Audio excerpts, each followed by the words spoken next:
super, excellent. Ah ouais, ça bougeait, tout le monde, vraiment, une salle chaude, un rumba à 1000 ambiances, super.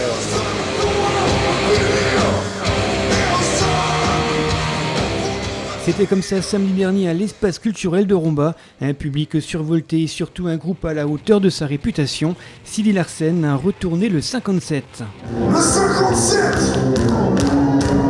reste-t-il encore une chance de retourner la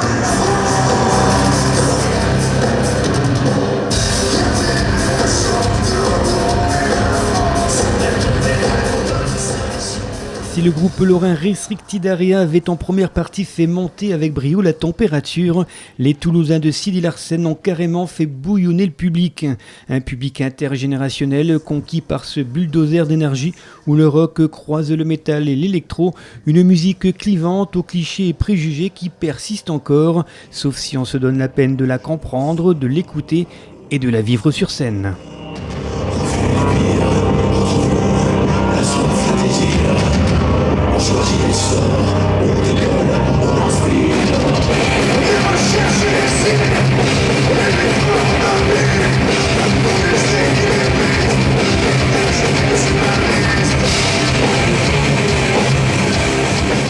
Il y en a beaucoup qui aiment très jeune en fait parce que on a une dimension c'est puissant, il y a évidemment il y a un peu de la colère etc mais c'est surtout c'est un défouloir et c'est joyeux, c'est quand même globalement une sorte de catharsis joyeuse, on est heureux vraiment d'être face au public et de communier avec eux et de communiquer, peut-être ça suffit.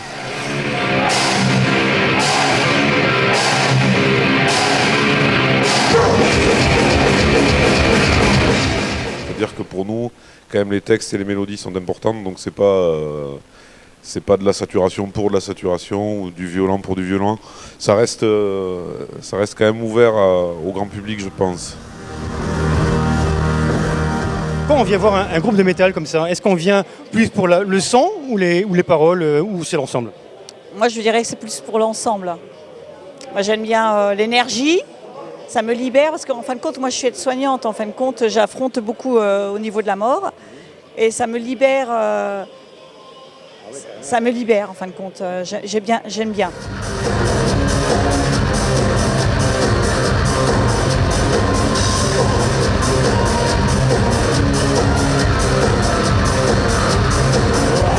Peu importe d'où on vient, en tout cas pour aborder notre musique, si c'est plus touché par un refrain, mettons, ou par le son, et qu'après on se dit tiens, voyons ce qu'ils disent dans le détail, ça je m'en fous un peu, c'est un tout.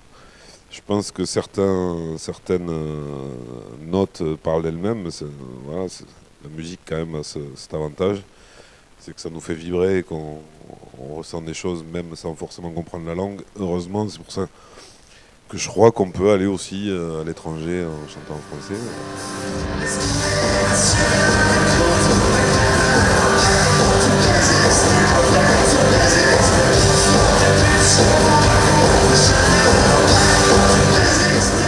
Sidi Larsen, ça parle de quoi ?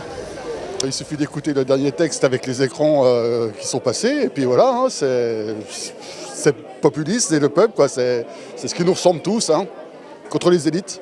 C'est du métal, mais ça reste des chansons à texte, hein, très engagées, hein, contre la guerre et tout ça. Donc c'est vraiment un groupe que nous, on soutient depuis très longtemps. Ah, en gros, c'est de tout ce qui se passe, c'est du social, en fin de compte, tout ce qui se passe dans le monde, la guerre, en gros, tout ce qui est la misère en général. Ça avait beaucoup de signification, beaucoup sur la paix, l'amour, tout ça. La révolte du peuple. Formé en 1997, Sidi Larsen a sorti son 7e et dernier album en 2019. C'était juste avant la crise du Covid. Comme un signe précurseur, On va tous crever, c'est le nom de l'album, a été salué par la critique et pose un regard percutant sur l'état de notre société.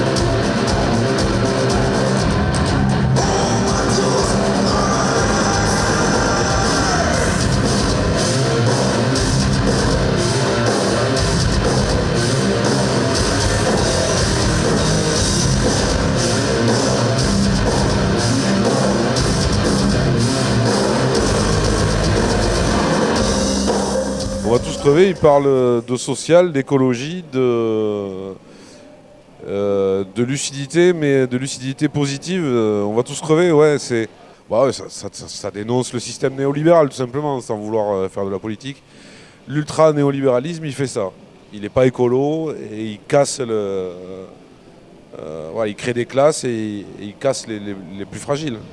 J'allais vous demander justement, on peut dire que c'est un album politique ? Il y a toujours de la politique. Dans Sidi, de toute façon, il y en a toujours eu. Et je pense que beaucoup de gestes, et ça parle aussi de ça, liés à la consommation de masse et des gestes personnels de consommation, sont importants parce que c'est un acte politique.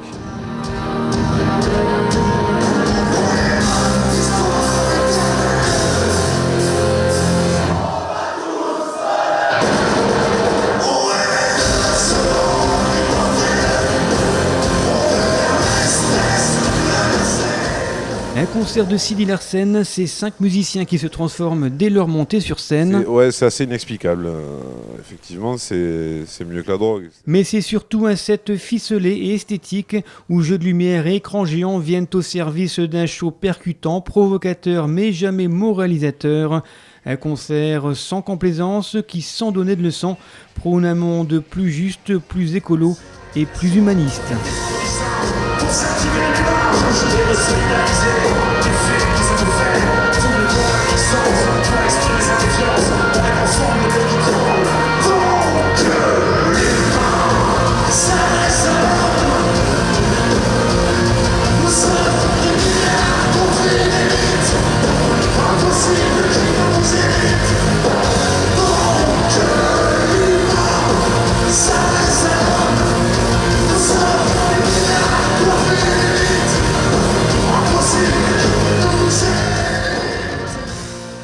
On a essayé de construire ça, on est fiers de ce set. Ça fait un moment qu'il tourne et il fonctionne bien. C'est pour ça que pour la suite, on attache de l'importance à ça et il faudra faire gaffe à ça, que ça garde ce rythme-là. Merci. Après 1h30 de concert, le public est retombé de son petit nuage. Un public avec des riffs plein les oreilles et forcément ravi de cette soirée. C'était super, il y avait beaucoup d'ambiance. Comme un petit spectacle, c'est passé super vite. Très bien, parce que c'était l'occasion pour Mila de revoir Sidi Larsen. De revoir ? Oui, elle les a déjà vus. Voilà, mais on a profité parce qu'il n'y avait pas beaucoup de route, donc 20 minutes. Alors voilà, elle est venue voir un groupe qu'elle aime bien. Ouais, super, comme d'habitude, avec Sidi Larsen, c'est toujours la valeur sûre française, avec Massisteria et ainsi de suite, quoi. Mais si vraiment ils n'étaient pas venus dans le coin là, nous on partait sur Toulouse. En fin de compte, on avait regardé, on prenait l'hôtel et puis on allait de vendredi à dimanche, on partait sur Toulouse, on fait 10 festes. Bon, finalement vous êtes tombé à Romba. Ah voilà, oui. Mais bon, il y a moins de monde. Mais c'est sympa quand même, franchement. Oui, ça fait plaisir de voir autant de monde, de voir une belle ambiance dans la salle quand même. Ah bah oui, clairement, ça fait plaisir, le public est là, il y a toutes les générations encore une fois dans ce genre de concert. Moi j'adore, il y a une super ambiance, il y a une super énergie en fait sur scène et dans le public, donc c'est top. Un concert au top qui a bien failli être annulé en raison d'une mauvaise panne d'alternateur. Mais Sidi Larsen, en tournée dans toute la France, a bien fait une escale remarquée à l'espace culturel de Romba. 1, 2